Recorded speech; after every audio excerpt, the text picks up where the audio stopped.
Hoje eu trago para vocês um livro que me ajudou muito durante uma fase de tomada de decisão muito difícil que eu passei recentemente na minha vida.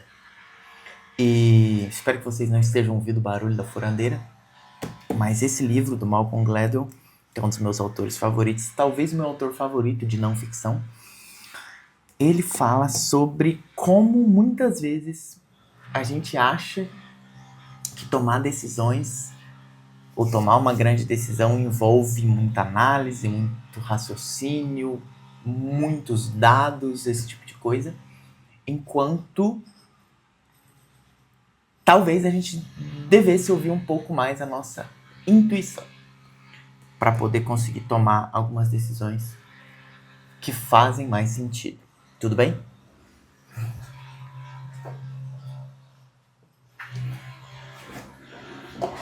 Eu li esse livro, se eu não me engano, em 2023 ou 2024, acho que foi 2023. E agora no começo de 2025, eu tive que passar por tomar uma decisão, que é uma decisão muito grande na minha vida, de mudança e tudo mais. E esse livro voltou para mim, porque eu já tinha feito muita análise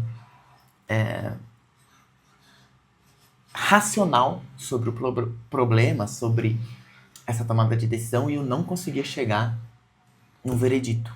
Então eu tentei buscar os meus instintos mais primitivos e eles me disseram, eu senti qual decisão tinha que tomar. Então, se você precisa tomar decisões, se é uma pessoa que precisa tomar decisões na vida, se você tem dificuldade de fazer isso, esse livro aqui vai te ajudar a encontrar melhores formas e tomar, talvez, a melhor decisão. Não quer dizer que ela será certa, mas talvez você consiga tomar a melhor decisão naquele momento. Tudo bem? Eu vou passar aqui com vocês as principais partes do livro e vou comentando o que eu aprendi, como que isso me ajudou e tudo mais. Talvez possa ajudar você também. Esse livro é do Malcolm Gladwell, né? Blink, a decisão no piscar de olhos. A ideia toda por trás do livro é mostrar como que muitas vezes a decisão irracional, aquela decisão que você toma mais por instinto do que por análise de dados, por realmente ponderar os prós e os contras de cada coisa, talvez essa seja a melhor decisão que tu possa tomar. Ouvir o nosso instinto primitivo que mostra o que ele quer nos dizer. O livro começa, aqui na introdução, ele começa contando, né, a história do... O livro começa contando a história de uma estátua que foi comprada para um museu. E essa estátua era uma relíquia muito antiga e tudo mais. E quando você vai comprar uma peça dessa para o museu, ele precisa de todo um estudo por trás para saber se aquela peça era original, os documentos que comprovam que aquela peça é original. Se você já assistiu Trato Feito, você deve ter um pouco de ideia do que eu tô falando. Eles trazem um especialista no assunto para analisar e falar melhor sobre as peças e tudo mais. E foi isso que eles fizeram. Então, assim, é até uma peça muito cara, então era um valor de 10 milhões de dólares. E ele vai contando essa história que várias pessoas, especialistas e tudo mais, e trabalhadores do museu analisaram vários documentos, eles fizeram muitas análises e compraram a peça. Até que trouxeram umas pessoas que eram apaixonadas por arte, né? Esse tipo de arte, etc. E o que aconteceu? Um desses caras bateu o olho na estátua e imediatamente identificou que aquela estátua tinha algum problema, que provavelmente aquela estátua não era uma estátua legítima da época. Era uma falsificação ou uma estátua genérica feita depois. Não que o cara talvez fosse a pessoa que fez. Mas anteriormente ele pode ter comprado, recebido essa estátua achando que era algo original. Tá? Aqui é legal, nessa passagem que eu anotei na época, que assim, ó. Quando Federico Zeri, Evelyn Harrison, Thomas Hoving, Giorgio Dantas e todos os outros olharam para o Chorus e sentiram uma repulsa intuitiva, eles estavam absolutamente certos. Em apenas 2 segundos de exame, um único relance, eles conseguiram captar melhor a essência da estátua do que a equipe do Getty, que é o museu, em 14 meses, que foi o tempo de pesquisa para eles. Blink é um livro a respeito desses 2 segundos. Então, assim, esse livro aqui, que é a decisão Blink, né, para quem não sabe, é piscada, né, então a decisão num piscar de olhos, é um livro a respeito disso, dessa intuição que você tem ao se deparar com algo. Então, ao longo de todo o livro, ele vai trabalhar isso e mostrar vários exemplos, como Malcolm Gladwell faz muito bem, que tentam corroborar essa tese dele de que muitas vezes a sua decisão é a melhor decisão que tu vai tomar é de acordo com os seus instintos primitivos. E aqui ele traz um exemplo muito legal, que é, eles fizeram um experimento, que basicamente, aqui ele explica o experimento, ó. Estão 4 maços de cartas, 2 de cartas vermelhas e 2 de azuis. Cada carta pode lhe render ou lhe custar algum dinheiro. E sua tarefa é virar as cartas de qualquer um dos laços, uma de cada vez, de forma a maximizar seu ganho. Então, tipo assim, as cartas são tipo assim, uma carta você ganha mais dinheiro, outra carta você perde dinheiro. Então você vai perdendo e no final você ganha. O que acontece é que ele coloca 2 maços, um maço azul e um maço vermelho. Você só pode ganhar pegando cartas do maço azul, né? E as cartas do maço vermelho sempre vão fazer você perder. A pergunta do estudo é quanto tempo você vai levar para descobrir que as cartas vermelhas fazem você perder dinheiro, tá? Aqui ele fala, né? Depois de virar cerca de 80 cartas, quase todas as pessoas entenderam como o jogo funciona e podem explicar exatamente que os maços vermelhos não são uma boa ideia. Isso é claro, temos algumas experiências e as analisamos, devolvemos uma teoria e finalmente somamos 2 e 2. É assim que funciona o aprendizado. Mas eles fizeram algo melhor no estudo. Eles conectaram, né, a uma máquina que mede, assim, como os batimentos cardíacos, mede tudo, etc. E o que eles descobriram foi que as pessoas identificaram que o maço vermelho era ruim lá pela 10ª carta. O corpo deles sentia e demonstrava alguns aspectos que mostravam para eles que aquele maço vermelho não era bom. Só que eles só pararam de pegar as cartas 40 cartas depois do que o corpo deles tinha dito. Então, o corpo estava dizendo uma coisa e a racionalização deles continuava tentando tirar a carta, porque talvez a próxima carta pudesse ser isso. Eles não confiavam no instinto deles. Aqui, ó. Em outras palavras, os jogadores decifraram o jogo antes mesmo de perceber isso. Começaram a efetuar os ajustes necessários muito antes de ter a consciência de quais ajustes deveriam fazer. Então aqui é uma coisa que eu anotei, que é tipo assim, eles sabiam que algo estava acontecendo, mesmo antes de saber que aquilo estava acontecendo. E, primitivamente, um instinto mostrava para eles que eles sabiam o que estava acontecendo, mas eles não sabiam por que sabiam, né? A primeira, ele fala aqui, ó, que esse experimento revelou que nosso cérebro usa 2 estratégias diferentes para compreender a situação. A primeira é aquela com que estamos mais familiarizados. A estratégia consciente. Pensamos naqueles que aprendemos e finalmente chegamos à resposta. Então, essa daqui é quanto você mais estuda, quanto você mais aprende, mais fácil você vai conseguir chegar numa resposta. Né? Então, ele fala aqui que, cara, ele precisou de muitos dados, de virar 80 cartas para saber que algo estava errado, né? Com um monte vermelho. O problema é que ela... aí aqui, ó, ele tem uma segunda estratégia, que opera de forma muito mais rápida. Ela começa a intervir logo depois de 10 cartas, ó, ao contrário da outra que leva 80. Só que você não consegue perceber isso, a menos que você esteja treinado, esteja disposto a aprender com esse instinto primitivo. Que ele fala aqui, porém, ela tem uma desvantagem de operar, pelo menos no início, inteiramente abaixo da superfície da consciência. Então, assim, o nosso cérebro chega a conclusões por si só, através do nosso corpo, através das coisas, dos sentidos e tudo mais, sem que a gente consiga entender. Ele não avisa a gente que a gente entendeu.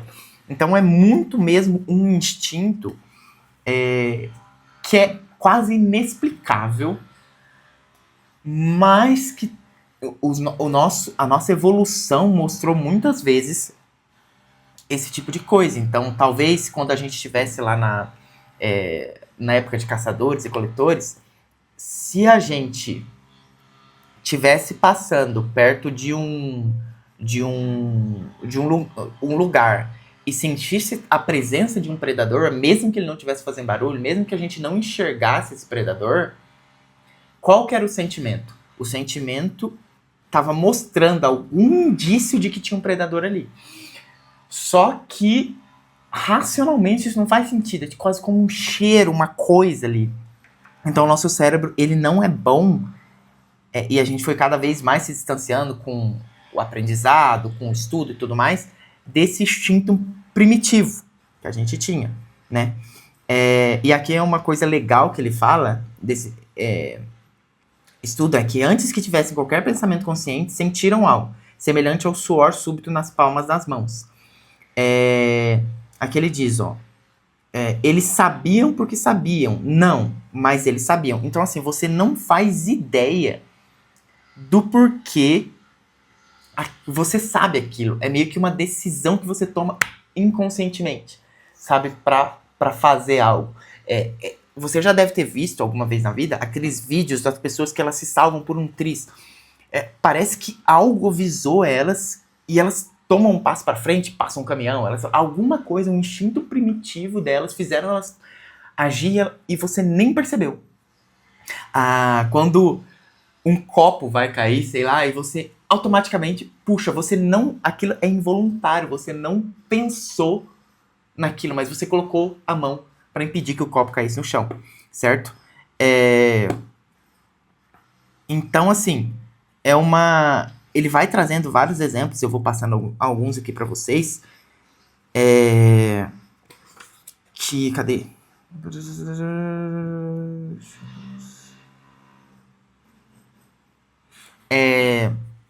Que ele vai mostrando como eles fizeram vários estudos mostrando que muitas vezes aquela percepção que você tem logo nos primeiros segundos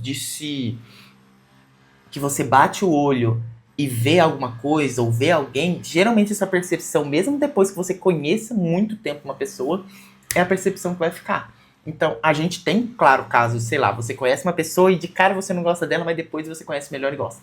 Mas, geralmente, aquelas pessoas que a gente tem afinidade, quando a gente bateu o olho, muitas vezes a gente sentiu alguma coisa diferente naquela pessoa. Uma pessoa que você não gosta, que você desconfia, também tem isso.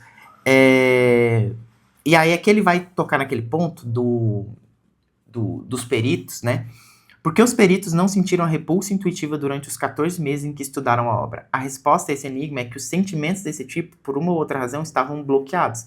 Isso se deve em parte ao fato de os dados científicos parecerem muito convincentes. O geólogo Stanley Morgan tinha tanta convicção de sua análise que publicou um longo relato de seu método na Revista Scientific American. Isso aqui tem um termo que é chamado Course of Knowledge.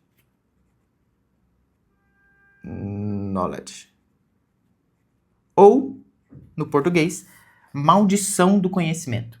O que acontece é que quando a gente sabe, e sabe muito de alguma coisa, primeiro, a gente acredita que as coisas básicas talvez sejam óbvias demais. Então, uma pessoa que ela tem um conhecimento muito grande sobre um assunto, o que acontece quando ela vai tentar ensinar esse assunto? Ela acha que as coisas muito básicas não precisam ser ensinadas, porque para ele todo mundo deveria saber aquelas coisas básicas. E outra coisa que acontece quando você tem essa maldição do conhecimento, quando você sabe algo, quando você sabe muito sobre aquele algo, é que você acaba ficando cego para as coisas que são mais básicas em relação àquele algo, né? E nesse caso aqui, o cara, ele era um estudioso tão grande, ele buscava os métodos tão profundamente para descobrir se aquela estátua era verdadeira ou não, que o feeling dele, de uma pessoa que conhece obra de arte, tinha sido bloqueado. Ele estava cego para aquele feeling que muito provavelmente ele tinha, sei lá, no começo da carreira dele, ou ele tem momentos em que ele não tá armado para essa parte de estudar, sabe? Ele fica cego aqui, ó, ele fica cego em relação aos seus instintos. E aí, qual que é a parte importante, tá? É que o poder de avaliar essa situação em poucos segundos, o poder de melhorar esse instinto, ele pode ser treinado, né? Ele pode ser treinado por qualquer pessoa, desde que a gente esteja aberto a compreender que muitas vezes a gente vai tomar decisões que não são tão racionais, mas que no fundo a gente sente que aquela decisão é a melhor decisão porque nosso corpo, nosso cérebro está mostrando pra gente. E agora ele traz a parte da aqui, ó. Essa citação, eu lembro que eu escrevi será, porque ela me pareceu um tanto quanto pretensiosa na época. Olha o que ele disse. Espero que ao chegar ao final desse livro, você também pense assim. Sempre considere as conclusões científicas mais acuradas do que os julgamentos estéticos, afirmou a curadora de antiguidades do Museu Getty, Marion True, quando se confirmou a falsificação do Coates. Agora sou forçada a admitir que estava errado. Então, assim, espero que ao final desse livro, você também pense assim, tipo, cara, nem tudo que tem muito dado, muito material, muita coisa, é o que vai nos levar a tomar uma decisão mais sensata. E aí eu coloquei até aqui, será? Porque na minha cabeça parecia uma coisa muito pretensiosa. Agora ele começa a falar da teoria das fatias finas, né? Sobre como um pouco de conhecimento pode fazer muito. E aí é que ele traz dois caras. Ele traz o John Gottman, mas ele é casado com outra mulher, e eles estudam relacionamentos, tá? Estudaram casais e tudo mais há muitas décadas. Eles são meio que uns gurus, assim, sobre... Eles têm uma teoria chamada Teoria dos 8 Encontros para definir, né, para uma vida inteira de amor. Então, assim, eles fizeram um estudo onde eles colocavam casais em uma sala e eles ficavam assistindo videotapes e tudo mais daquele casal.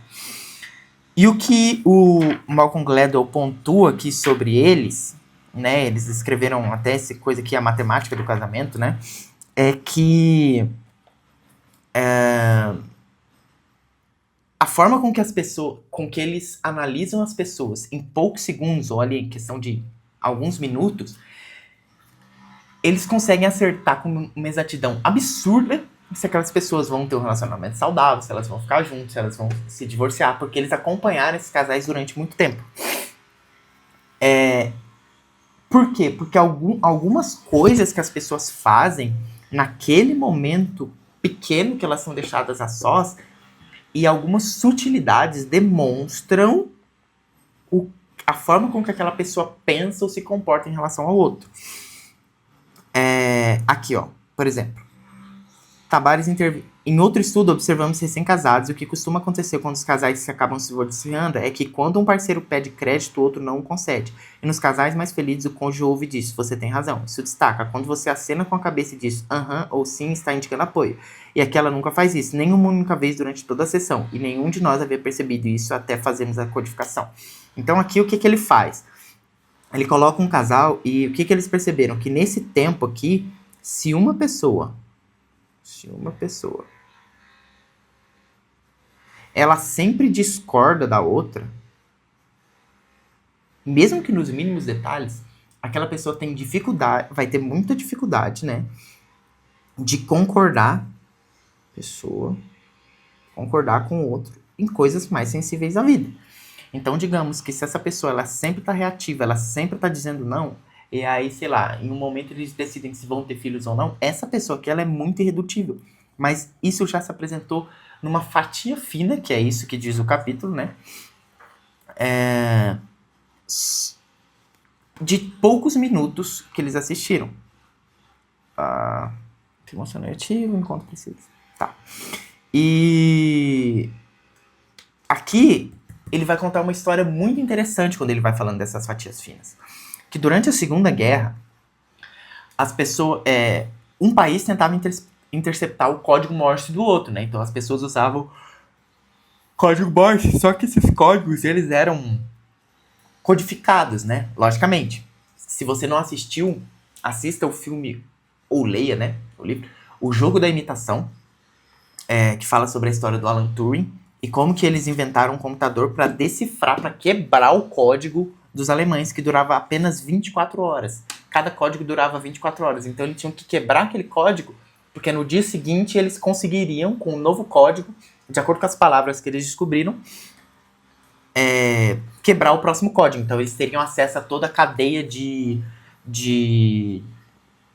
comunicação dos nazistas, tá? E aí aqui o que aconteceu? Durante a Segunda Guerra, além de tentar quebrar o código e entender o que essas pessoas falavam, como que eles descobriram isso? Eles conseguiram identificar não o código em si, mas a pessoa que estava indicando aquele código, digitando aquele código, pelo padrão de toque dele na ferramenta do código Morse, por alguns termos que ele usava frequentemente. Então, se era um cara que dava sempre bom dia, se era um cara que sempre perguntava de alguma coisa, você conseguia identificar quem que era essa pessoa. E a partir daí, ele identificava, ó, esse cara tava em tal ponto. Vou até fazer um desenho aqui. Esse cara tava em tal ponto. E aí você tá ouvindo uma transmissão dele. Tá? Aqui. E aí você ouvia, depois de alguns dias, uma transmissão dele em outro ponto. Aquele mesmo padrão se repetia em outro ponto. Você percebia que as tropas que esse cara estava seguindo estavam se movimentando para outro lugar. E eles quebraram esse código, eles conseguiram quebrar o código fazendo isso. Por quê? Porque as pessoas que interceptaram, ó, os interceptadores conheciam tão bem as características dos operadores de rádio alemães que podiam literalmente segui-los para a Europa, onde quer que eles estivessem. E o que aconteceu? Cara, no filme lá, O Jogo da Imitação, eles quebram o código nazista porque uma pessoa, sempre que mandava o código dele, ele falava alguma coisa, uma frase, ele perguntava como é que tava, alguma coisa da irmã dele, alguma coisa ele mandava ali no código que se repetia todo dia antes do código. Então é como se eu fosse falar com você e eu dou sempre um bom dia diferente. Bom dia, e aí, beleza? Eu falo de uma forma muito específica com você. A partir desse código aqui, dessa parte aqui, analisando vários e vários e vários dias, eles perceberam um padrão e conseguiram quebrar o código, porque se você consegue quebrar um código dentro de algumas palavras, você consegue quebrar o código inteiro. Então eles quebraram o código nazista porque eles sabiam esse pedacinho, o pedacinho que, em tese, não deveria ser usado, porque as pessoas, a forma de se comunicar é para passar só informações, mas os soldados, os caras que usavam o telégrafo, eles conversavam entre si, porque, pô, eles estão no meio de uma guerra, eles querem saber um do outro. Então, isso daqui fez com que eles quebrassem o código, por descobrir os padrões e descobrir quem eram as pessoas que estavam por trás. Eles não precisavam saber o todo, o que estava acontecendo, eles sentiam através da pessoa que estava tocando, tá? E aí aqui ele vai falar sobre o John Gottman, ele traz muita coisa sobre o desprezo, né, dos relacionamentos, sobre como ele percebe isso, né, e trouxe várias e várias exemplos de casais e como isso se comporta em casais, né, porque o estudo de casais é o trabalho deles. E aí tem um outro aqui que traz um exemplo que eu gosto muito, tá? Que é esse aqui, ó. Ele vai, dentro dos capítulos, ele vai tendo mini capítulos, né? Esse daqui é algo que eu gosto muito, que ele fez um estudo perguntando para as pessoas sobre como que elas conheciam os outros, né? Tipo, amigos, um amigo conhecia o outro. E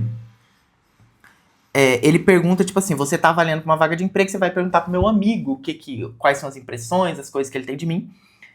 E ele fala para estranhos avaliarem, tipo assim, o quarto da pessoa. Quais as conclusões que ele tira de um desconhecido a partir do quarto dela. como que ela arruma o quarto, como que estão as coisas dela dentro do quarto. Então, ele diz que muitas vezes você consegue perceber alguém para uma entrevista de emprego, não passando muito tempo com ela e perguntando muito com ela, mas identificando as coisas pequenas que ela faz. Então, o que ele diz? Portanto, esqueça as reuniões e almoço de integração. Para saber se seria um bom funcionário, vá um dia à minha casa e dê uma olhada. Que é tipo assim, você vai no quarto da pessoa, por exemplo, aqui no meu escritório. Aqui tá uma bagunça, vocês não estão vendo, porque eu tirei algumas coisas aqui de cima. Mas aqui tem um monte de coisa que a minha cabeça funciona dessa forma, empilhando coisas, cadernos e várias coisas assim. Você pode perceber que eu sou um cara que tenho, ao mesmo tempo, uma dificuldade de organização para lá, mas aqui, quando eu tenho que trabalhar, as coisas têm que estar muito organizadas. Para mim, senão eu fico completamente perdido. E esse tipo de análise você faz meio que julgando o livro pela capa mesmo. Você julga a pessoa de acordo com algo muito pequeno que tu tem dela. Só que muitas vezes esse julgamento premeditado, e na maioria das vezes, na verdade, ele cita no livro, é o que é o julgamento certo. É o julgamento certo, ok? Até anotei aqui, cadê? Pode aprender o relance, espaço. Aqui, ó. Você pode aprender mais com relance em um espaço privado do que com horas de exposição ao lado mais público de uma pessoa. Por quê? Porque você vai... Uma pessoa geralmente tem de esconder aquelas coisas que ela não quer falar, né? Que ela não quer mostrar. Então, se você for num quarto de uma pessoa, tu vai perceber coisas que ela não quer mostrar, que ela quer esconder. E aqui eu coloquei, né? Que quando eu era mais novo, a minha casa era uma bagunça. Eu morava com a minha mãe e tudo mais, era uma bagunça nível hard, assim. E eu nunca levava pessoas da escola pra minha casa. Nunca queria fazer trabalho lá, nunca queria fazer nada lá. Porque eu não queria que elas vissem o que estava por trás das cortinas, que era aquela casa bagunçada. Então, a gente vai julgar realmente a pessoa por trás daquela coisa que ela tá tentando esconder, né? Aqui, ó. Ele até dá um exemplo. É difícil acreditar que um jogador de futebol americano com mais de 110 quilos possa ser inteligente e perspicaz. Simplesmente não conseguimos deixar de lado o estereótipo do grandalhão estúpido. Mas se apenas examinarmos sua estante de livros ou suas obras de artes na parede de casa, não teremos o mesmo problema. Então, assim, o que ele diz? Se você olha para a fachada da pessoa, que é o grandalhão de 110 quilos, o que você vai achar? Mano, esse cara é um brutamonte, truculento, burro. Mas aí você vai na casa dele, sem conhecer ele, sem fazer um julgamento estereótipo, e você vai olhar as coisas dele, que não é a aparência que ele quer mostrar, e aí você vai lá e na estante de livro dele tem Shakespeare, tem Dostoiévski, tem outras coisas. Você fala, cara, esse não é um cara brutamontes, esse cara, ele tem um conhecimento diferente, né? Ele não é um burro. Só que você consegue isso examinando coisas que ele não quer mostrar, tudo bem? Tem outra coisa aqui, que é...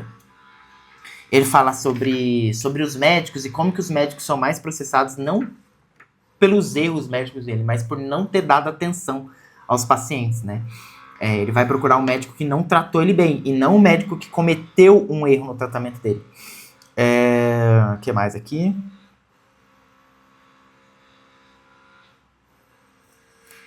E aqui ele vai chegando. Ele sempre chega nessa coisa que é o mote do livro dele. Ele quer provar que você precisa ouvir esses pressentimentos, né?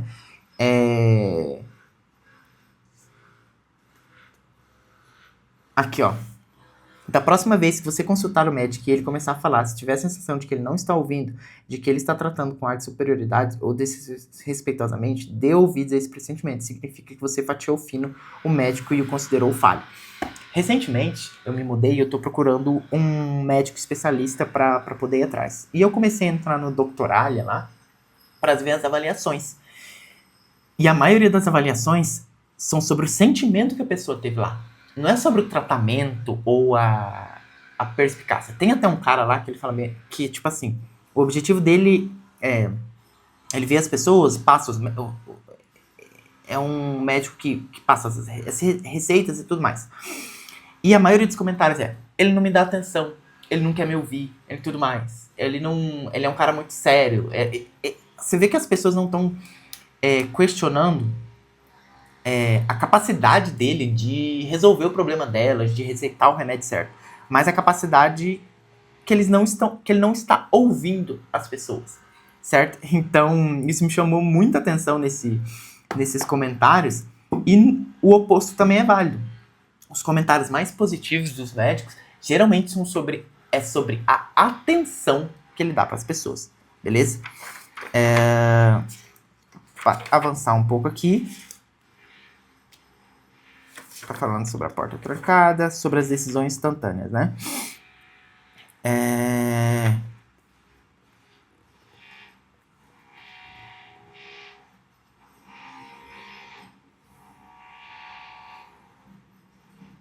Aqui. Ele tá falando sobre um cara que tinha uns sentimentos quando os tenistas iam errar um saque, sabe? Ele meio que começou a acertar muito, prever quando que os caras iam errar os saques, né? É que ele traz. Este é o segundo fato crítico acerca dos pensamentos e das decisões que surgem em nosso inconsciente. Lembra que a gente está falando de algo que é inconsciente aqui, tá?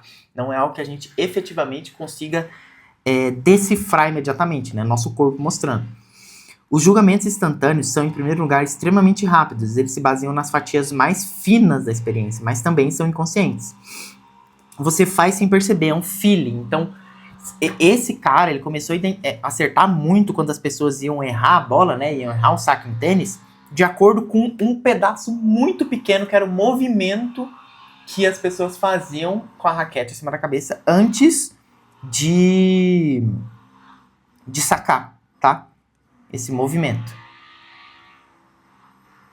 E aqui a mesma coisa das cartas, né? As pessoas sentiam algum feeling, alguma coisa, começavam a suar, mas eles não paravam porque parecia algo irracional, tá? Aqui ele cita também: nosso mundo requer as decisões tenham origem e sejam anotadas, e se dissermos como nos sentimos, também devemos estar preparados para explicar por que sentimos. Isso daqui é um ponto muito importante. Muitas vezes a gente tenta achar racionalização em resultados que a gente consegue, entre outras coisas, onde não há, tá?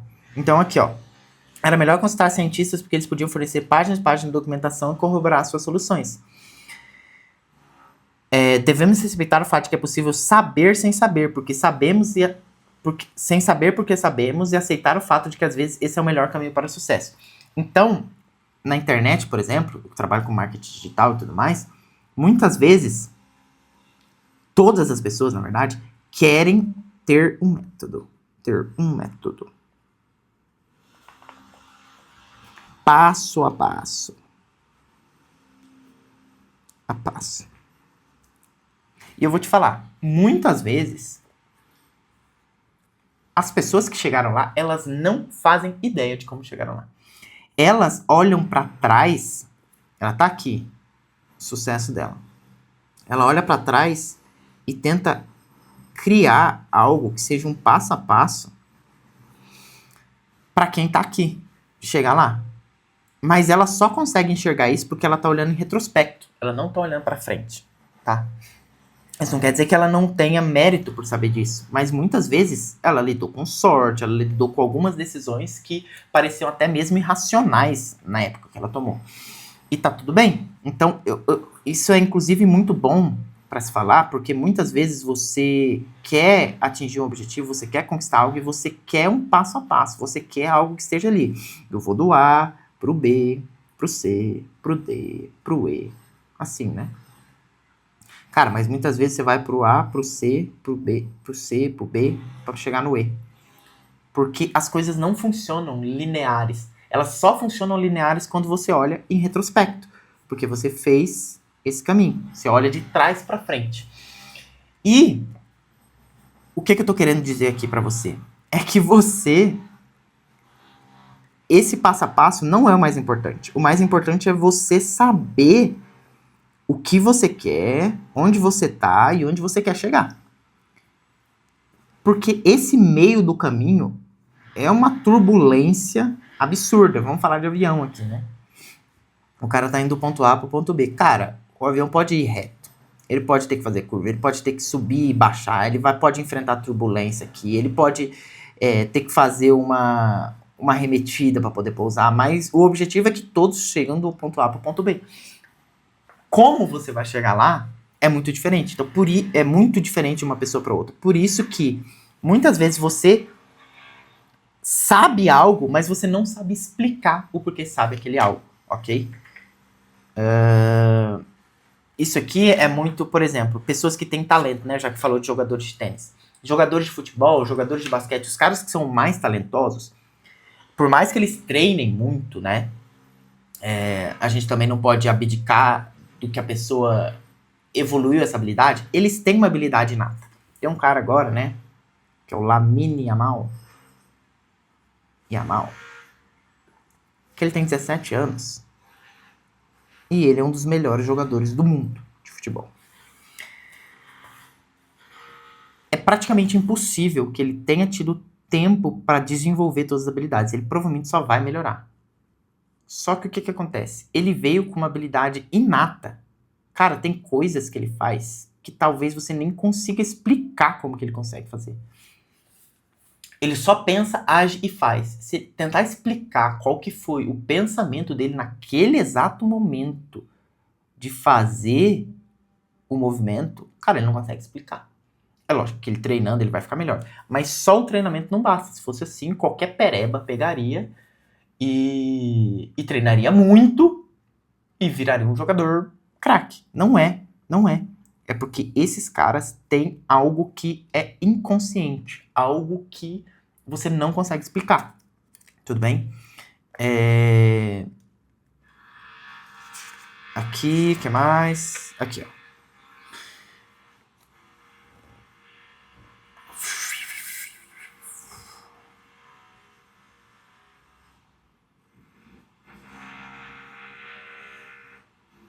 Ó, aqui é muito legal. Esse experimento aqui, ó. Imagine que eu seja um professor que tenha pedido que você fosse a minha sala. Você caminha por um longo corredor, passa a porta, sente-se diante de uma mesa. Na sua frente há uma folha de papel com uma lista de conjuntos de 5 palavras. Quero que você redija uma frase com 4 palavras de cada conjunto o mais rápido possível. Você está pronto?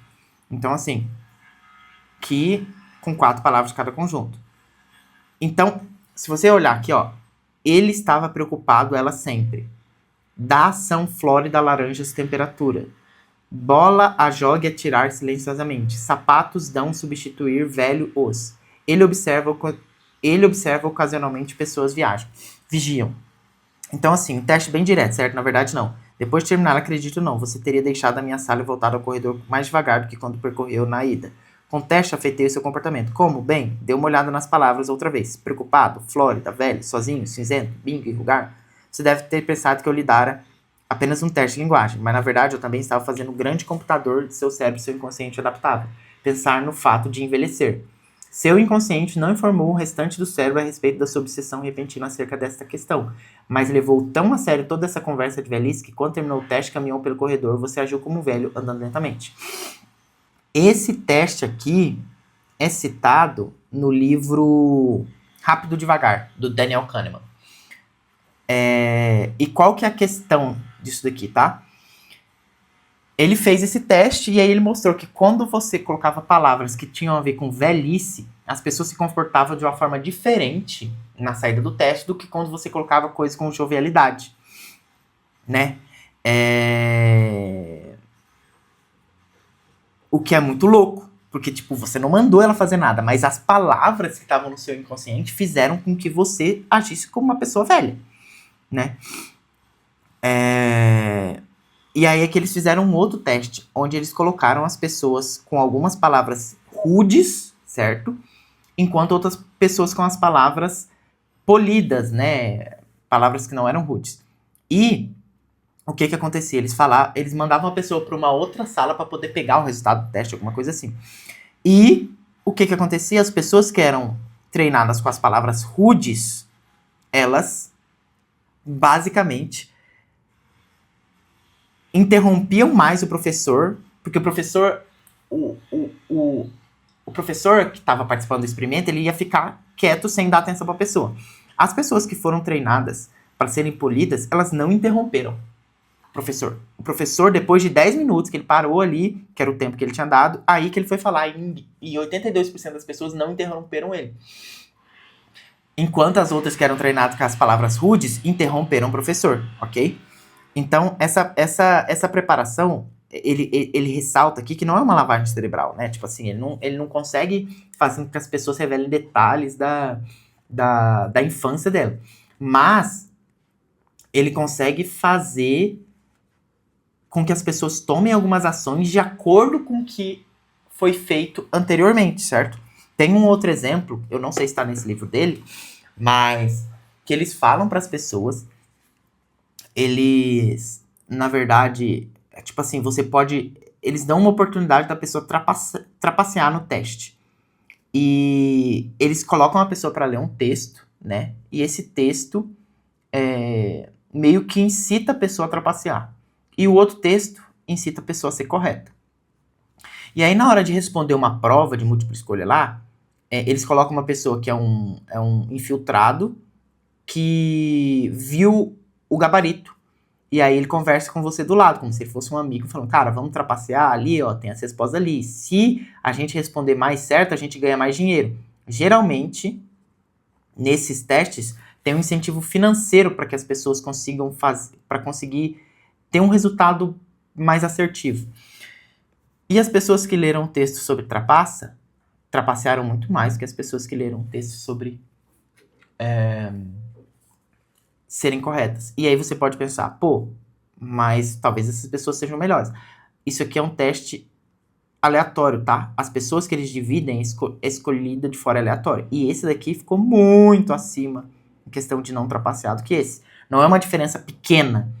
Isso faz a gente pensar que sim, esse tipo de preparação para pequenos atos assim faz. É como se aqui a gente tivesse ligado à voz da consciência. E aqui não, certo?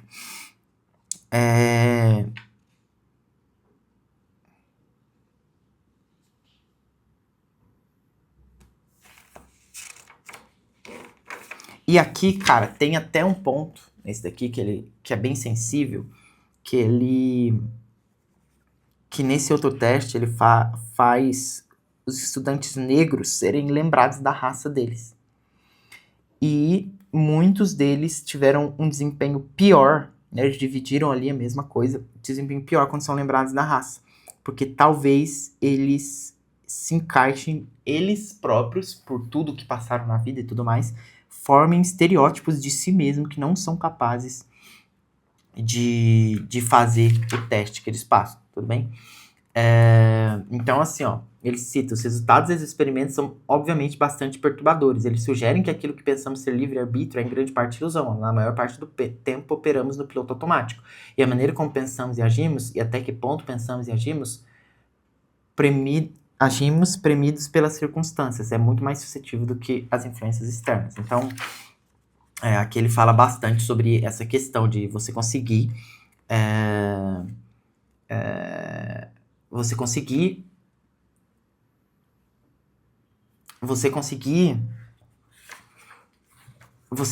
você ser influenciado pelo seu subconsciente, né? Pelo seu parte inconsciente do seu cérebro. E aí aqui tem outra coisa, né? Ele fala sobre o jogo lá, né? Das cartas. É como ser viciado em drogas. Um pescador de Iowa. O viciado pode articular muito bem as consequências do seu comportamento, mas não consegue agir de forma a evitá-las. Ou seja, o cara que é viciado em droga, ele sabe que ele é viciado em droga, ele sabe que isso é ruim. Isso se deve a um problema cerebral. Esse era o ponto que queríamos destacar. Danos na área ventromedial causam uma desconexão entre o que a pessoa sabe e o que ela faz. Então, assim, às vezes é melhor que a mente por trás da porta trancada tome essas decisões por nós, porque deixar o inconsciente tomar a decisão, ok? Deixa eu ver o que mais. O que eu gosto muito da forma com que o Malcolm Gladwell escreve é que ele traz muitos exemplos, e ele faz isso de uma maneira muito simples, né? Trazendo exemplos do dia a dia, trazendo analogias, para tentar provar o ponto dele de cada livro. Tem alguns outros livros dele aqui, por exemplo, Ponto de Virada, Davi Golias, Fora de Série, Outliers, né? falando com estranhos. Em outros livros, ele usa essa mesma tática, contando histórias e dando vários e vários exemplos de estudos e tudo mais para corroborar o que ele tá querendo passar nesse livro, certo? E o que ele quer passar nesse livro aqui pra gente? Essa ideia aqui, né? Essa ideia aqui, que muitas vezes pensar demais atrapalha você do que você tomar uma decisão um pouco mais irracional, né? Um pouco mais dada nos seus princípios, né? O que mais aqui? Aqui, deixa eu ver. É claro que depois disso todos...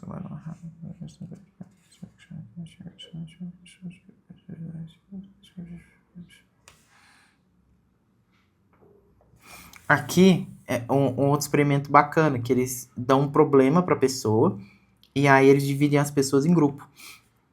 E tem uma solução para esse problema. E eles dão meio que uma dica para essa pessoa. E o que acontece é que a pessoa, somente uma pessoa revelou a razão correta, né? Tipo assim, as pessoas, elas, depois de receberem a dica, elas meio que tinham vergonha de dizer que receberam a dica. Elas tentavam achar outra explicação, né? Elas estão mentindo para si mesmas e para os outros, né? Então, tipo assim, aqui, ó. Se essas pessoas mentirem, estariam com vergonha de admitir que só conseguiriam resolver o problema depois que recebessem uma dica? Nada disso. É que a dica de Maia foi tão sutil que só foi captada pelo nível inconsciente. Então, aqui, quando você fala de mentira, ele deu uma dica que, tipo assim, não foi uma dica, ele não deu a solução pra pessoa. Ele meio que colocou, ó. Aqui, mas o quarto balançava uma das cordas com o pêndulo, então... Aqui, ó. Ele dá uma solução, ele meio que representou a solução no meio da sala durante o teste. E aí as pessoas, vendo aquilo ali, vendo o movimento dele, pensaram na solução. Então, tipo assim, não é que ele falou para elas a solução do problema. O cérebro delas, você tá vendo uma coisa, você tá fazendo um exercício, e alguém faz algum movimento, alguma coisa, que talvez seja a solução para aquele problema, o seu cérebro conecta as duas coisas. Mas você não sabe muito bem explicar, né, o que aconteceu. Você só sabe o que aconteceu, né? Aqui. E aí aqui ele toca um ponto bem importante. É melhor um especialista mostrar, não apenas explicar, como jogar tênis ou tocar instrumento. Então, se você vai fazer uma aula de violãozinho aqui, é melhor você aprender com alguém tocando na sua frente, mostrando onde colocar o dedo, do que o cara explicando, ó, você tem que colocar na corda tal, tudo mais, né? Porque o seu cérebro inconsciente vai aprender mais olhando esse tipo de imagem do que só com uma explicação. Perfeito? E aqui ele dá uma coisa muito importante, né? Que é, precisamos aceitar nossa ignorância e responder não sei com mais frequência, né? Tipo, não sei o que é isso daqui. Eu não sei, né? Eu vou trazer para o meu caso. De tomada de decisão. Tomada de decisão era mudar de cidade ou não. E quando eu voltei para esse livro, eu percebia que muitas vezes, provavelmente eu não saberia a resposta sozinho.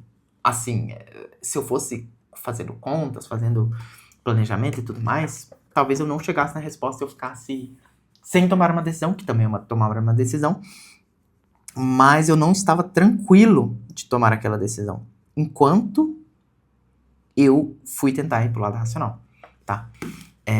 E aí aqui, esse próximo capítulo que ele fala sobre como o nosso cérebro avalia as pessoas, né? Então, tem um experimento que ele dá várias frases para as pessoas, né? Nesse aqui é legal porque o que ele faz? Ele coloca nomes e palavras e é para você colocar masculino ou carreira, feminino ou família. Então, eu até fiz esse teste aqui no meu, não tá aqui, mas eu lembro que na época eu fiz. E aí a gente fica colocando geralmente o que tem mais a ver com casa e tudo mais pra mulher. Até porque essa parte de família tá atrapalhando. Então, tipo assim, se você colocar lavanderia, é mais fácil você colocar em família, mesmo que você seja um cara que pensa, pô, isso aqui não é o papel da mulher, mas você traz mais pra família do que pra carreira ou masculina. Então, esse outro ponto aqui também atrapalha você, tá? Tem vários testes que você pode fazer pra isso, né? Pra você fazer.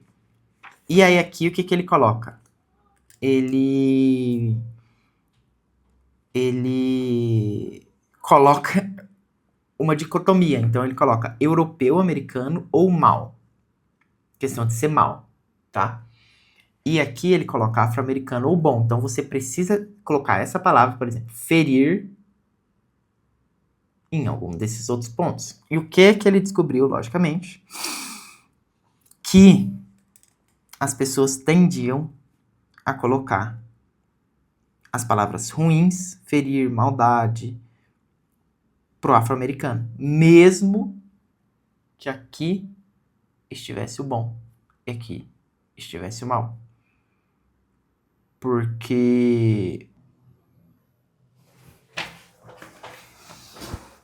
isso aqui é muito importante de falar, tá? Os nossos preconceitos, eles estão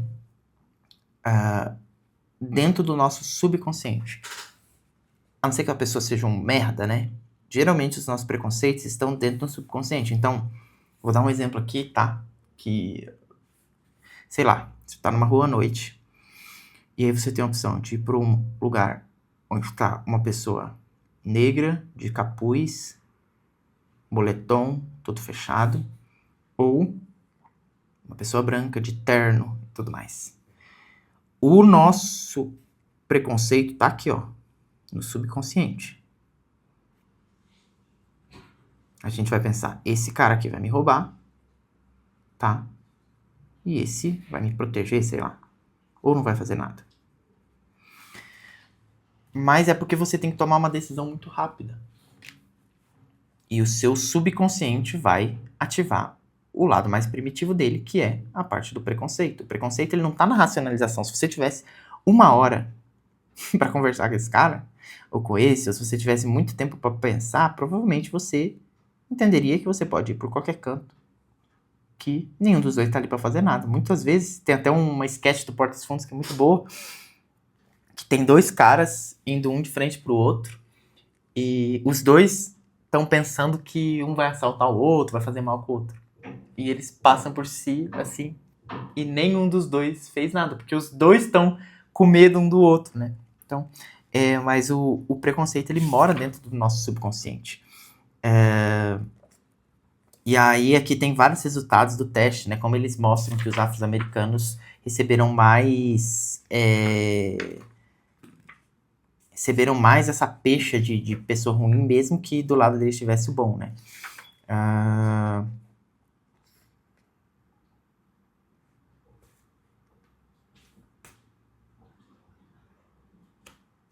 Ele fala sobre como o vendedor ganha o cliente também aqui logo no começo. Então ele vai falando sobre várias coisas que mostram pra gente que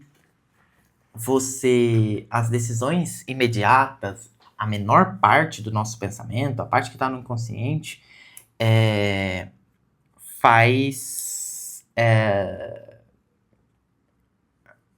a parte que tá no nosso consciente, ela é quem domina a gente, mesmo que muitas vezes a gente queira fugir dela. E aqui nesse final, tem um ponto muito legal que ele coloca aqui, sobre o que eu falei sobre os preconceitos, certo? Se você é branco e gostaria de tratar os negros com total igualdade, gostaria de associar aos negros coisas tão positivas quanto os que associa aos brancos, precisará de algo mais que um simples compromisso com a igualdade. Você precisará mudar sua vida de forma a ser exposto regularmente a minorias, sentir-se à vontade com elas e conhecer melhor a cultura delas. O que é isso daqui? Se você vive na sua bolinha, os seus preconceitos vão estar cada vez mais enraizados aqui dentro. Por mais que você não queira exprimir eles, você ache isso repugnante, você só vive com brancos, você só vive com classe média, você só vive com esse tipo de pessoa, o que acontece? Cara, inconscientemente, você vai moldando isso pra dentro de ti. O nosso inconsciente molda essa percepção, porque tudo ao nosso redor é sobre isso. Tudo ao nosso redor é sobre isso. Da mesma forma que uma pessoa preta que cresceu com todas as mazelas, cresceu numa favela, alguma coisa, ele enxerga o branco como uma pessoa que explorou ele. Por quê? Escravidão e tudo mais. Tudo esse tipo de coisa. Porque não adianta você querer racionalmente. O seu inconsciente está moldado para aquilo. Perfeito? Vamos seguir aqui. Criando estrutura para a espontaneidade. Aqui é legal que ele fala sobre um general, né, um general que foi convocado para participar de um experimento lá. O que eles fizeram, tá? Eles estavam preparados para a guerra e tudo mais, na época do terrorismo, alto assim. E o que eles pensavam? Cara, a gente vai montar um time aqui cheio de dados, um time com supercomputadores, várias coisas, que é o time azul ou vermelho, um dos dois, e vai contratar um outro time que vai usar basicamente as táticas que a gente já usa, né, e tudo mais, que os generais usam dentro do campo de batalha, e vamos duelar um contra o outro. Logicamente, isso é um experimento, não era arma letal e tudo mais. O que acontece é que os supercomputadores deles, todas as análises que eles fizeram, tomaram uma surra desse cara aqui. Por quê? Porque esse Paul Van Ripper, né? Ele é um cara experiente, que ele tinha experiência de campo, né? De campo de batalha. Enquanto o outro time, que foi moldado para fazer e vencer a batalha, ele precisava tomar decisões baseadas em muitos dados, etc., tudo que estava corroborando.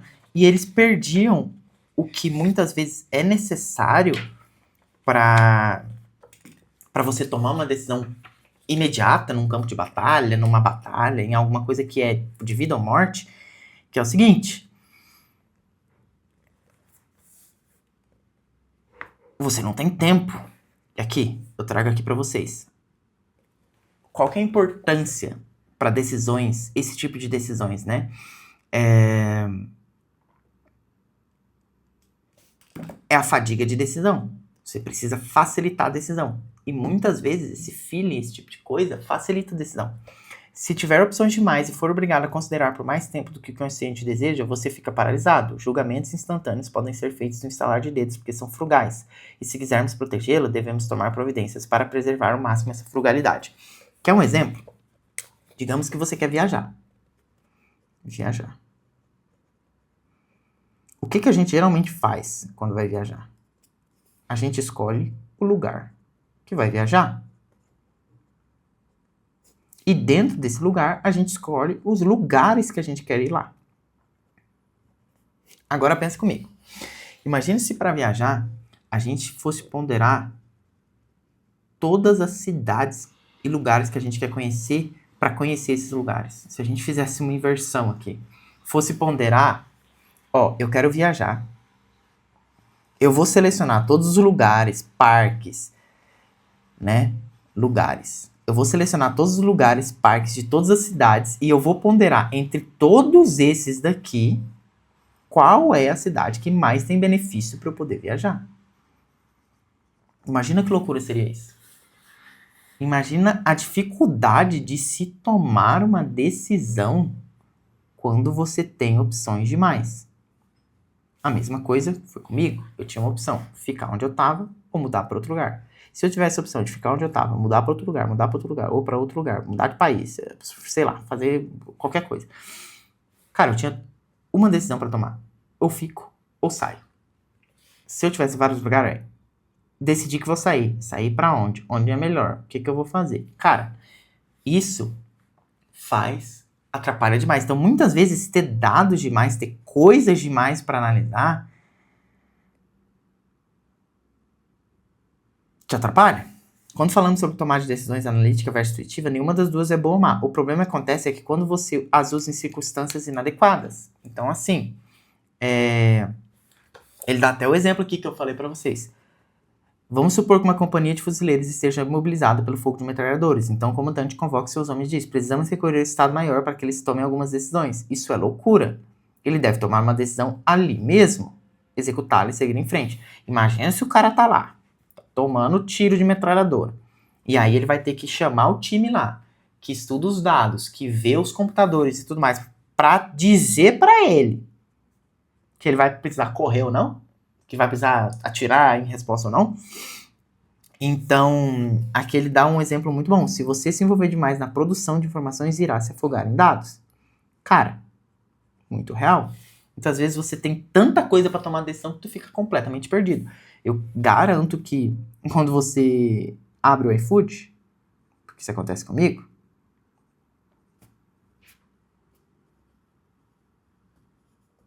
quando você abre o iFood sem intenção de pedir algo, sem intenção clara do que você quer comer e tudo mais, é uma merda. Por quê? Porque você tem muita opção lá dentro. A mesma coisa é com Netflix, com qualquer coisa que você tenha opção demais.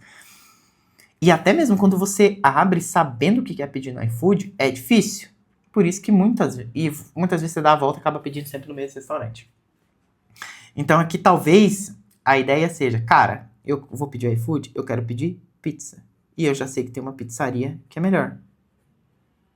Eu não quero provar algo novo hoje. Talvez se eu quiser provar, eu vá numa outra e tudo mais. Eu quero acertar, eu quero tomar uma decisão certa. Comer bem hoje à noite. Eu já sei que tem uma pizzaria que eu sempre peço e é muito boa. Eu vou pedir nela.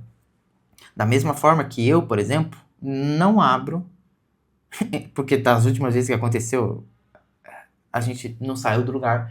Eu não abro streaming sem ideia do que eu vou assistir. Por quê? Cara, porque é loucura. Você vai zapear, perder 1 hora e não vai saber o que é. Então sempre abro sabendo exatamente o que eu vou assistir. Perfeito?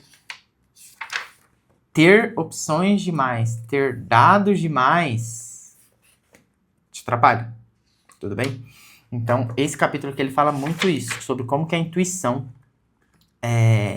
importa demais.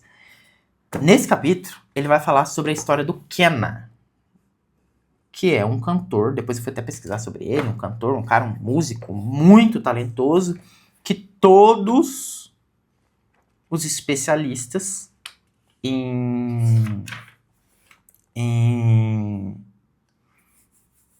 músicos e tudo mais falavam que o cara era foda. Pô, tu é muito bom.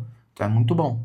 Muito bom mesmo. Só que eles levavam a questão do Kenna para um lado que era...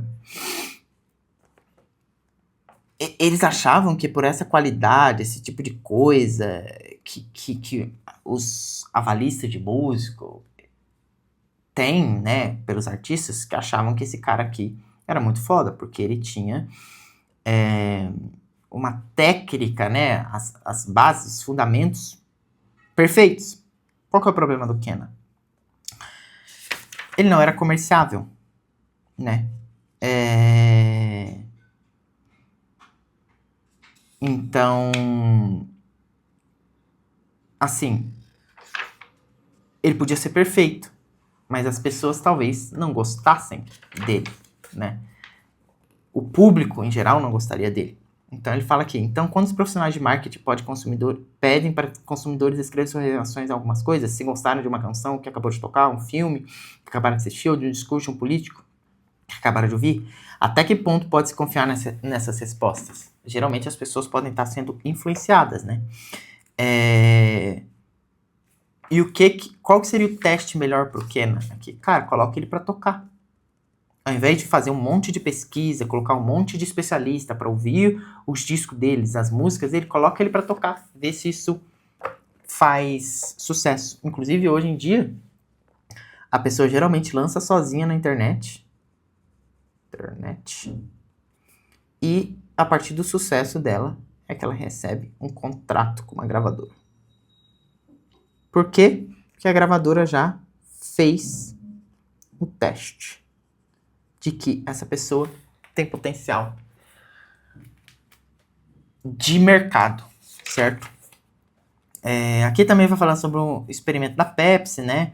Que quando eles falaram para os consumidores, eles fizeram um teste, a Coca-Cola falava que todo mundo gostava do refrigerante deles, então, tipo assim, eles faziam um teste e a maioria das pessoas falavam que gostavam de Coca-Cola ao invés de Pepsi. Aí a Pepsi falou, cara, eu vou fazer um experimento onde eu vou tirar os rótulos. Eu vou fazer um teste às cegas. E aí ele descobriu que as pessoas gostavam mais de Pepsi do que de Coca-Cola, tá? Por quê? Porque o logo, a marca da garrafa influenciava a percepção que as pessoas tinham, tudo bem? Percepção que as pessoas tinham em relação a Coca-Cola. Isso acontece, e aí isso fez a Coca-Cola lançar a New Coke, que foi trocar o sabor da Coca-Cola para ela ficar mais doce, mais parecida com a Pepsi. E foi um fracasso retumbante, porque eles fizeram vários testes de laboratório e as pessoas compravam, as pessoas amavam aquele novo gosto, né, mais doce e tudo mais. O que acontece? Por que a Coca-Cola fracassou com a New Coke? As pessoas não compram a Coca-Cola porque ela é mais doce ou não do que a Pepsi. Elas compram a Coca-Cola porque ela é a Coca-Cola. Elas gostam de Coca-Cola, estão acostumadas a tomar Coca-Cola. Ao passo que, quando a Coca-Cola ficou mais próxima de uma Pepsi, ela perdeu o poder de Coca-Cola. Ela virou uma Pepsi, mais cara, inclusive, do que a Pepsi. Então, eles acharam que o gosto das pessoas, o gosto a cego das pessoas é o que manda, né? O gosto cego das pessoas é o que manda. Mas, na verdade, as pessoas compravam a Coca-Cola porque era a Coca-Cola, por causa do logo que tava ali. Deixa eu trazer o que mais. Ele também fala alguns exemplos de várias coisas de mercado, né? Como pessoas mudaram embalagens, achando que ia melhorar a venda dos produtos e tiveram que voltar atrás. Vários exemplos de pessoas que tomaram decisões baseadas muito em dados e esqueceram daquele feeling que é tão importante para que você consiga realmente entender as pessoas. Não há nada de errado com essa ideia de início, no entanto, fatiar fino é algo que precisa ser feito no contexto. É possível diagnosticar rapidamente a saúde de um casamento, mas não basta observar o casal jogando ping-pong, deve-se observá-lo enquanto discutem sobre um assunto relevante para o relacionamento. É possível fatiar fino o risco de um cirurgião ser processado por negligência com base em um pequeno trecho de conversa, mas essa conversa deve acontecer entre o médico e o paciente. Então, assim, quando ele fala em fatiar fino, quando ele fala dessa percepção, ele não está falando que você vai descobrir uma coisa aleatoriamente. Você vai pegar uma parte daquilo, mas o contexto importa e importa muito, tá bem? O contexto importa muito. Ele traz até um exemplo da Herman Miller também, que tentou mudar a cadeira deles, porque a galera achou que era uma cadeira que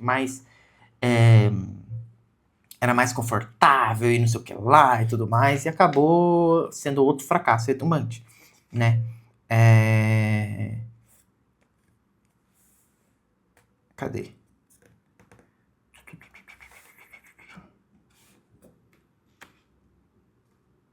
Aqui, ó. Quando eles falam sobre produtos, né? Produtos. Seguindo o mesmo raciocínio, há filmes que as pessoas detestam quando assistem a primeira vez e ainda o detestam 2 ou 3 anos depois. Um filme ruim é sempre um filme ruim.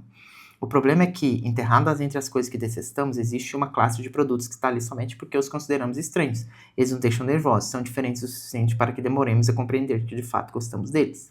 Essa é a parte do subconsciente, né?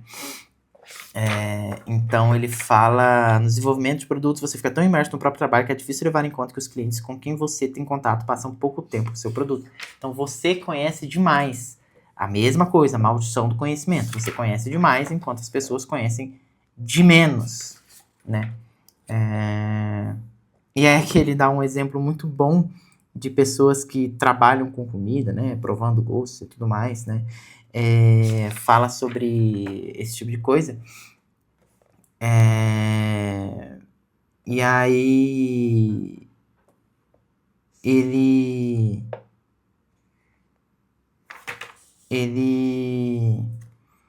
eles trouxeram especialistas para provar geleias, esse tipo de coisa.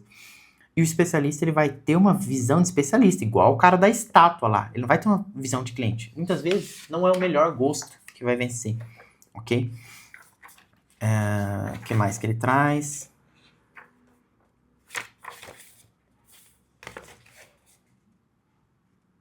E é bom, importante dizer aqui, né, quando as pessoas falam sobre gosto e tudo mais, que eles fizeram um teste e que a maioria das pessoas não consegue diferenciar tanto quando aparecem várias opções, assim, sabe?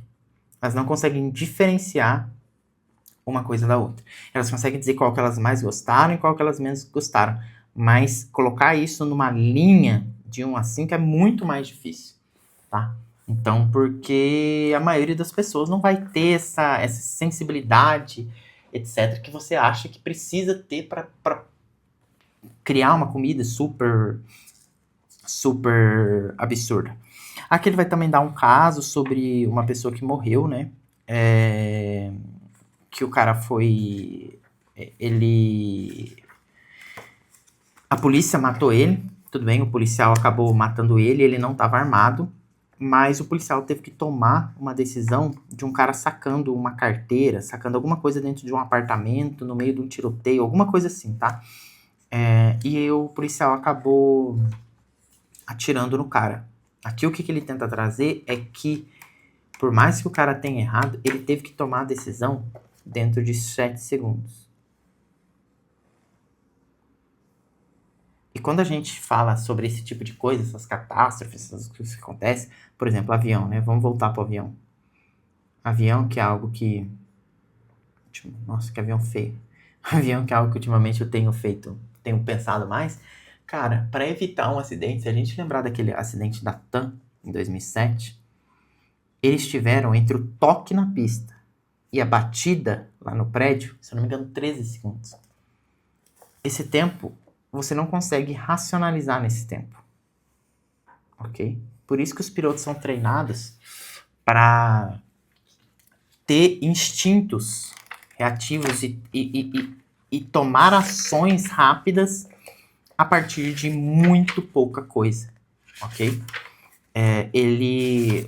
Se você... É igual na questão da guerra. Se você precisar pensar demais, a chance de que você não tome nenhuma decisão e acabe se ferrando é muito grande.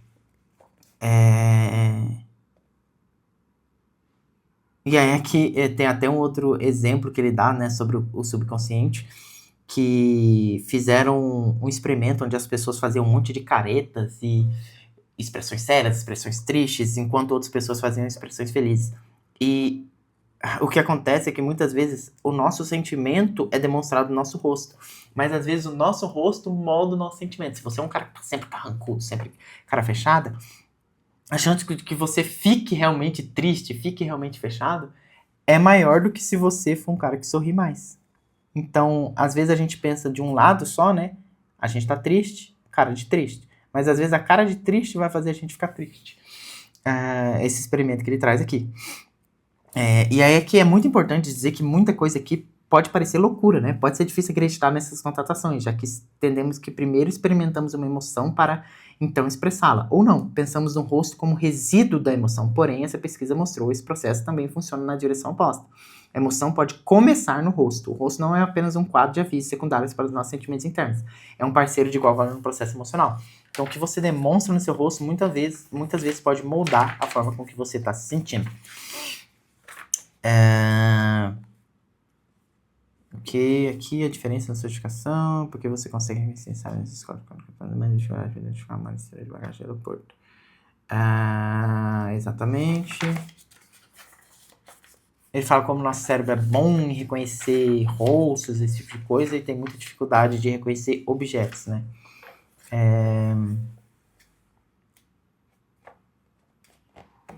Aqui, ó. A gente falou sobre os preconceitos, né? Os voluntários começaram a cometer erros, eram mais rápidos em reconhecer uma arma de fogo quando viam primeiro o rosto de um negro, mas quando isso acontecia também eram mais rápidos em identificar uma chave inglesa como uma arma de fogo. Sob pressão, eles começaram a se comportar exatamente como as pessoas sob forte excitação.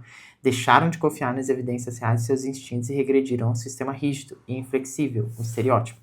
Ou seja, ele volta, sempre que você precisa tomar uma decisão rápida, ele volta pro quê? Pro inconsciente. Sempre, sempre, sempre. É por isso que você precisa treinar essa habilidade de identificar as coisas através do seu inconsciente. Um policial não está mais seguro com o parceiro que sozinho. Além disso, as duplas têm mais chance de gerar reclamação. Com 2 policiais, os encontros com os cidadãos têm muito mais probabilidade de terminar em prisão. Ferimento na pessoa que está sendo detida ou acusação de agressão ao policial. Por quê? Porque quando estão sozinhos, os policiais tendem a ir mais devagar, mais acompanhados, eles são mais afobados. Todos querem patrulhar um parceiro, diz Becker. Você tem um colega, alguém com quem conversar, mas quando está sozinho há problemas, porque se reduz a ousadia, há menos problemas. O policial sozinho faz a abordagem totalmente diferente. Ele não fica tão propenso a fazer emboscadas nem atacar por conta própria, preferindo esperar o reforço. Age de maneira mais afável, dá mais tempo. O que ele diz aqui? Que quando você faz as coisas sozinho, ele tá falando do policial, né? Ele tende a ser mais cauteloso. Isso dá menos problemas quando ele tá com o parceiro. Porque ele vê um apoio ali para fazer as coisas. O cara, ele não vai chegar e vai para cima de um cara sem saber se ele tá armado ou não. Então ele vai ter mais cautela, ele vai ser uma pessoa muito mais cautelosa, mesmo que isso seja inconsciente, porque ele sabe que isso está acontecendo. Da mesma forma que, cara, se você tá num bar, eu coloquei até aqui, você tá num bar, você tá com vários amigos ali, você às vezes faz o machão, discute com alguém, parte por cima de alguém. Cara, se você tá sozinho, você não sabe com quantas pessoas que aquele cara tá, se você não sabe se aquele cara tá armado, você vai evitar brigar, você vai querer sair daquele lugar. Por quê? Cara, porque você pode tomar no cu. Você sabe, seu instinto primitivo é de, cara, eu estou correndo perigo.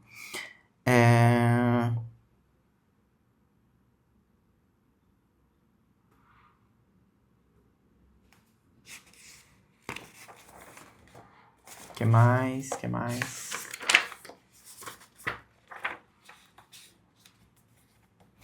Aqui, chegamos à conclusão do livro, né?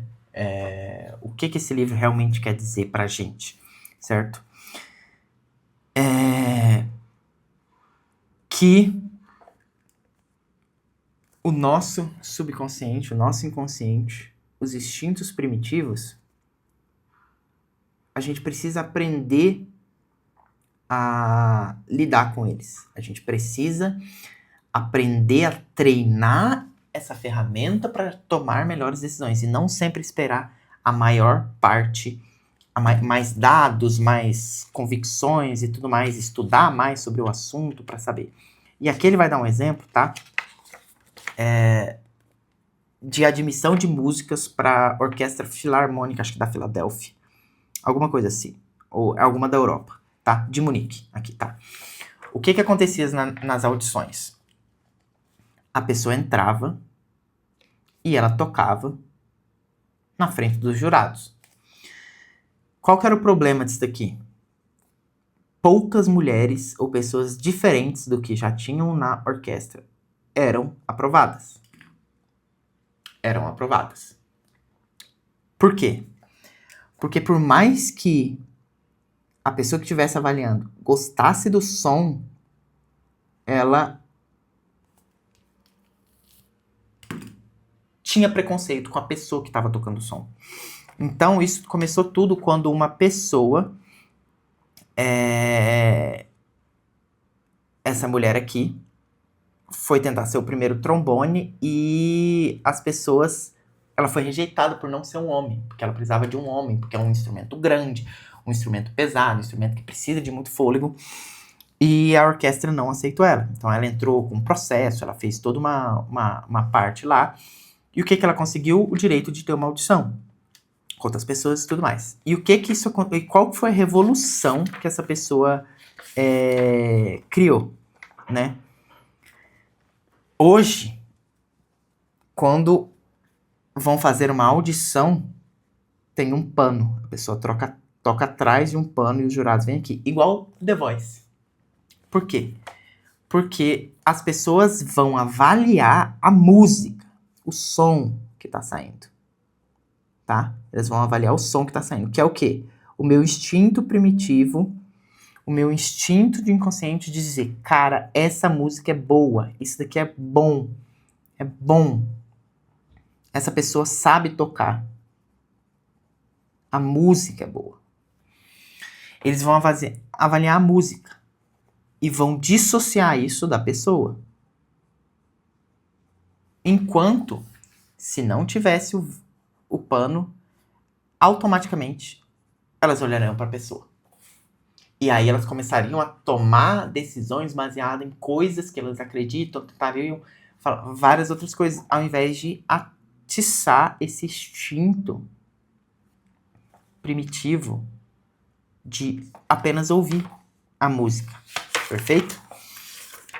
E aqui no final ele até fala: quando a tela possibilitou o julgamento instantâneo, baseado na primeira impressão, um verdadeiro momento blink, aconteceu um pequeno milagre, do tipo que sempre é possível quando damos atenção àqueles 2 primeiros segundos. Eles a viram como ela realmente era. Ou seja, eles viram a música e não focaram na pessoa que estava tocando a música. Esse livro, o principal ensinamento que ele traz pra gente é o seguinte: a gente tem um instinto primitivo, inconsciente, que vai te fazer tomar decisões, e muitas vezes ele pode te fazer tomar decisões melhores. Mas você precisa primeiro estar aberto a identificar essa capacidade, estar aberto a entender que muitas vezes você não sabe sobre sobre a decisão que você vai tomar, que você tem pouco conhecimento, que você realmente é alheio àquilo, você não vai chegar numa resposta, porque se você for, entre aspas, desumilde, talvez esse instinto ele te faça mal, ele te faça tomar decisões ruins, porque você não está treinando como qualquer músculo, como qualquer habilidade. Tomar decisão num piscar de olhos, tomar decisão num curto espaço de tempo, requer que você esteja treinado para fazer isso. Mas, e como no caso da minha vida, o exemplo foi, eu tinha feito, eu precisava mudar. E eu já tinha feito todas as contas, todas as coisas, e ainda estava muito inseguro sobre tomar essa decisão. E não. Mesmo que todos os dados me dissessem que era uma boa decisão, que estava sendo correta. E o que eu decidi? Teve um dia que simplesmente eu abri um podcast de uma pessoa que eu escuto, sou uma psicóloga, e ela lembrou de Blink. E eu tinha lido. Ela leu esse livro. E ela falou que, como muitas vezes você precisa tomar a decisão esquecendo os dados, você precisa sentir essa decisão. E naquele dia eu senti que eu queria muito aquilo. Eu tentei perceber qual que era o sentimento que estava aparecendo dentro de mim. Dentro do meu coração, dentro dos meus sentimentos. Tentar tirar um pouco a razão dessa decisão. Tirar um pouco os números, os dados e tudo mais. E tentar sentir. E a partir do momento que eu comecei a sentir aquela decisão, eu tomei a decisão. E eu soube que era exatamente aquilo que eu queria fazer. Por quê? Porque da primeira vez que eu pensei em tomar essa decisão de mudar, eu tava com uma euforia muito grande. Eu queria muito. E aí eu fui fazer a parte racional. E toda a parte racional me preocupou. E aí eu voltei pro instinto primitivo, que foi: eu quero me mudar. Essa vontade muito boa veio pra mim. Tudo bem? Espero que essa aula quase tenha feito você querer ler Blink, tenha feito você ficar interessado por esse livro. Vale a pena ler. Os livros do Malcolm Gladwell são curtos, tem geralmente 200 páginas, e traz muitos exemplos, muitas coisas para sua vida. Se você acha que isso pode te ajudar, leia ou envie para um amigo esse vídeo e deixe um comentário aqui embaixo sobre o que você achou. Forte abraço e até o próximo livro.